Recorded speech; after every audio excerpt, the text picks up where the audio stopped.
നമുക്ക് മുമ്പേ അവർ അകത്തു പോയി കാണുമോ? ഇല്ല, ഒരിക്കലുമില്ല.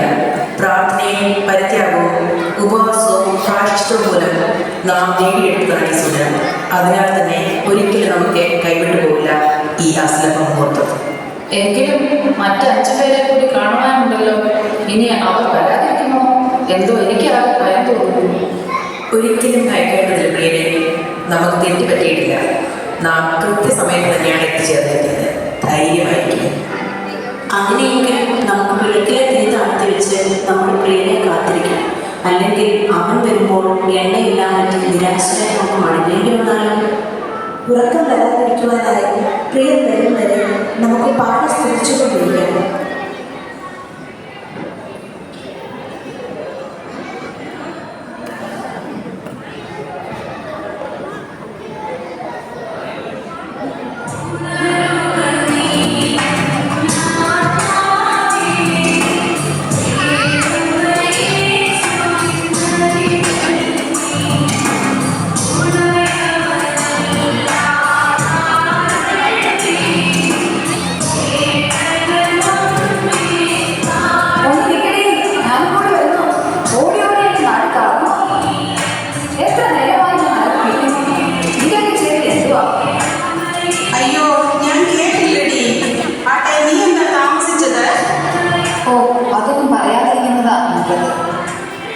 ഇതെന്തുകൊണ്ടായത്? ഇന്നിവിടെ ഗാനമേളയുണ്ടോ? ഇതറിഞ്ഞില്ലെങ്കിൽ ഞാനൊരു കരോക്കെയൊക്കെയാണ് വന്നേ. അറിഞ്ഞില്ലല്ലോ. അവർ വലിയ മക്കളാണെന്ന് തോന്നുന്നു. കണ്ടില്ലേ, വെള്ള സാരിയും വെള്ള ബ്ലൗസും ഒക്കെ അണിഞ്ഞ് വന്നിരിക്കുന്നത്. അല്ലടി, നമ്മുടെ കൂടെ വരാമെന്ന് പറഞ്ഞിരുന്ന മറ്റു 2 പേരെ ഇനിയും കണ്ടില്ലല്ലോ. പിന്നെ എന്തായിരിക്കും എൻ്റെ ഹസ്ബൻഡിൻ്റെ ജോലിക്കാര്യം? വല്ലതും ശരിയായോ? ഓ, ഒന്നും ആയില്ലെന്നെ. അങ്ങേർക്കാണെങ്കിൽ ജോലിക്ക് പോകാൻ ഒരു താല്പര്യവുമില്ല. ഏത് നേരവും ഫേസ്ബുക്കും വാട്സപ്പും ചാറ്റിങ്ങും ഡൗൺലോഡിങ്ങും തന്നെ പണി. സത്യം പറഞ്ഞാൽ അതിയായ കാരണമാണ് ഞാനിങ്ങോട്ട് വരാൻ താമസിച്ചത് തന്നെ. അല്ലേ, ഈ ആളുകളിങ്ങനെ തുടങ്ങിയ നമ്മൾ പെണ്ണുങ്ങൾ എന്ത് ചെയ്യും? നീ എന്താണ് ഇത്രയും താമസിച്ചത്? ഓ, ലോങ് ഡേ കഴിഞ്ഞ് ഓടിപ്പിടഞ്ഞുള്ള വരവാടി. നഴ്സിംഗ് ഹോമിലെ ജോലിയെക്കുറിച്ച് പ്രത്യേകം പറയേണ്ടതില്ലല്ലോ. നടു ഓടിയുന്ന പണി തന്നെ. വീട്ടിൽ വന്നാലോ വല്ല സ്വസ്ഥതയും കിട്ടുമോ? അവിടുത്തെ പണി, പിള്ളേരുടെ കാര്യവും ഒക്കെ കഴിഞ്ഞ് വരുമ്പോൾ ഒരു പവനായ പരിഭവമാകും. പിന്നെ എന്താ, എല്ലാം അങ്ങ് സഹിക്കുന്നു. അല്ലാതെ എന്ത് ചെയ്യാൻ? നാട്ടുകാരും വീട്ടുകാരും ഒക്കെ നോക്കുമ്പോൾ അവളങ്ങ് ഇരിക്കില്ല. പൗണ്ട് വാരും. ഓ, ഈ കഷ്ടപ്പാടും ബുദ്ധിമുട്ടും ഒക്കെ വല്ലവരും അറിയുന്നുണ്ടോ? അതെനിക്കട്ടെ, ഷീല ഇതുവരെ വന്നില്ലേ? ഞാനിവിടെ ആക്ച്വലി നീ എന്താണ് ഇത്രയും വൈകിയത്? ഓഹോ, മലയാളമാണ്. എൻ്റെ അമ്മയെ സ്വന്തം ഭാഷയായതുകൊണ്ട് ഒരു റിലാക്സേഷനൊക്കെ ഉണ്ട്. ഇംഗ്ലീഷ് പറഞ്ഞവർക്ക് മടുത്തു. ഇതൊന്നും ആരും പറയത്തില്ലല്ലോ. പിന്നെ ഞാൻ താമസിച്ചതേ പേഴ്സിന് 40% ഓഫർ. കുറെ നല്ല ഡ്രസ്സുകൾ വാങ്ങണമായിരുന്നു. ഈ കൊല്ലത്തെ എൻ്റെ ന്യൂ ഇയർ റെസൊല്യൂഷൻ വാർഡ്രോബ് നിറയെ പുതിയ ഡ്രസ്സുകൾ വാങ്ങി നിറയ്ക്കുക എന്നതാണ്. ഈ ഡ്രസ്സ് എങ്ങനെയുണ്ട്? ഇപ്പോൾ വാങ്ങിച്ചുകൊണ്ട് വരുന്ന വഴിയാണ്. ഷോപ്പിംഗ് കഴിഞ്ഞപ്പോൾ മാക്ഡൊണാൾഡ്സിൽ കയറി ഡിന്നറും കഴിച്ച് വീട്ടിലേക്ക് പോകുന്ന വഴിയിൽ പുള്ളിക്കാരൻ എന്നെ ഇവിടെ നിന്ന് ഡ്രോപ്പ് ചെയ്തു. എനിക്കാണെങ്കിൽ ഓരോ ഡ്രസ്സിനും മാച്ചിങ് ഓർണമെന്റ്സ് ഇല്ലെങ്കിൽ ഒരു റിലാക്സേഷനും ഇല്ല. നമ്മൾ എപ്പോഴും കംഫർട്ടബിൾ ആയിരിക്കണം. നോക്കി, ഇതെങ്ങനെയുണ്ട്?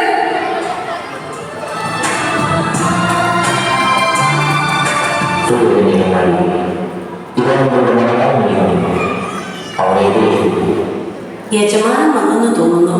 എഴുന്നേറ്റ് നിന്ന് പ്രാർത്ഥിച്ചുകൊണ്ട് അവനെ നമുക്ക് എതിരേൽക്കാം. എന്ത് വെപ്പാടി പെണ്ണുങ്ങളെ ഇത്? പുള്ളിക്കാരൻ ഇങ്ങോട്ട് തന്നെയല്ലേ വരുന്നത്? നമുക്കും വിളക്ക് കത്തിക്കാം. എണ്ണയുണ്ടോടി? ഞാൻ കൊണ്ടുവരാൻ മറന്നു. നിന്റെ കയ്യിലുണ്ടോടി? അയ്യോ, ഞാനത് മറന്നു. ഇനിയിപ്പോൾ എന്ത് ചെയ്യും? നമുക്ക് അവരോട് ചോദിക്കാം. കുറച്ചെല്ലാം ഞങ്ങൾ കൂടി തരുമോ? ഞങ്ങൾ എടുക്കുവാൻ മറന്നു. കിട്ടിയില്ലെങ്കിൽ ഞങ്ങളുടെ വിളക്കിൽ പോലും അണഞ്ഞു പോകും. അത് പിന്നെ ഞങ്ങൾ തിരികെ തന്നോളാം. മറന്നുപോയതുകൊണ്ടല്ലേ ചോദിക്കുന്നത്? അരുതേ പ്രിയ പൗരന്മാരെ, ഞങ്ങളോട് തെളിവിൽ പരിഭവമരുതേ. ഇതിൽ നിന്ന് കുറച്ച് എണ്ണം നിങ്ങൾക്കും കൂടി പകർന്നു നൽകിയാൽ അത് നിങ്ങൾക്കും ഞങ്ങൾക്കും തികയാതെ വരും.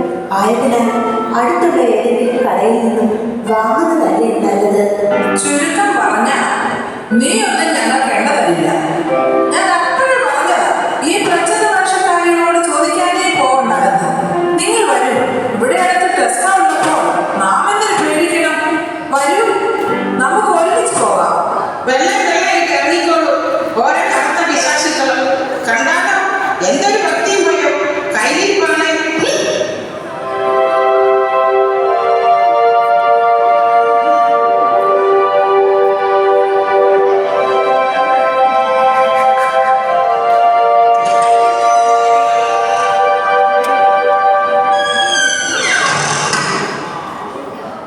ഇതാ യജമാനകത്ത് പ്രവേശിച്ചു കഴിഞ്ഞു. നമുക്കും അവനോടൊക്കെ അകത്ത് പ്രവേശിക്കാം.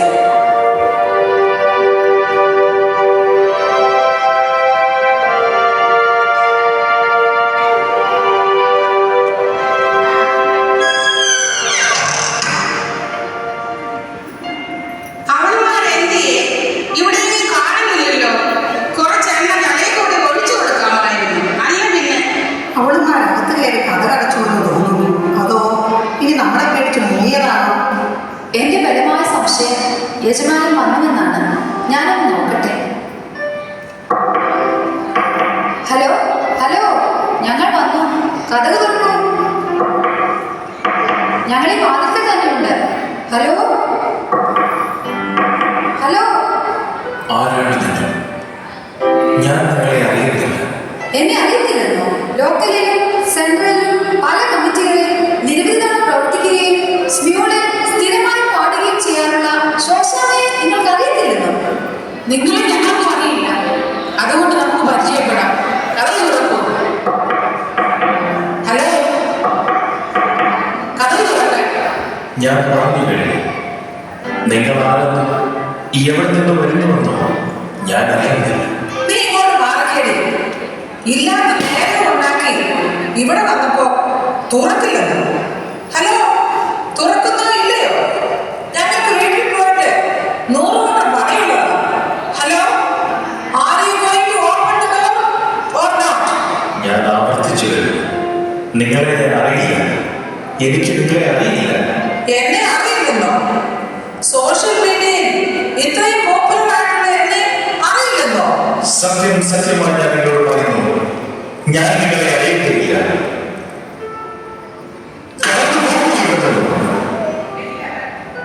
നീ എന്താണ് പേടിച്ചു പോയോ?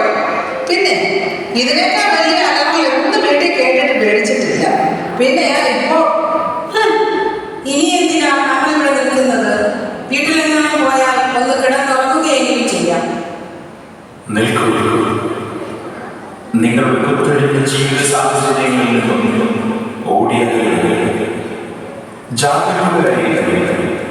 എന്തെന്നാൽ ആ ദിവസവും മണിക്കൂറും നിങ്ങൾ അറിയുന്നില്ല. എന്താണ് ശബ്ദം? ദൈവം നമ്മളോട് സംസാരിക്കുന്നത് പോലെ തോന്നുന്നു. അയ്യോ, എനിക്കത് പേടിയാവില്ല. വരവിൽ നമുക്ക് അല്പനേരം പ്രാർത്ഥനയിലായിരിക്കാം. ദൈവമേ, ഞങ്ങളോട് കരുണയായിരിക്കണമേ. എന്റെ ദൈവമേ, ഞങ്ങളുടെ തെറ്റുകൾ പൊറുത്ത് അങ്ങയുടെ രാജ്യത്തിൽ ഞങ്ങളെയും ചേർക്കണമേ. ദൈവമേ, അഹന്തയും സ്വാർത്ഥതയും അമിതമായ ദ്രവ്യാഗ്രഹവും ഞങ്ങളിൽ നിന്നും നീ ദൂരെ അകറ്റണമേ. ദൈവമേ, ധൂർത്തുമാർഗങ്ങളും ജടിക മോഹങ്ങളും ഞങ്ങളില്ലാതെ ആക്കണമേ. അങ്ങനെ നിന്റെ രാജ്യത്തിൽ ഞങ്ങളെ അവകാശങ്ങളാക്കണമേ. മാനവരാശിക്ക് പുത്തൻ ഉണർവ് നൽകി പുതിയ നിയമത്തിൽ നിന്നും മനോഹരമായ വർത്തമാനകാല സാഹചര്യങ്ങളിൽ പുനരവതരിപ്പിക്കപ്പെടുകയാണ് എന്നിവിടെ. Very good.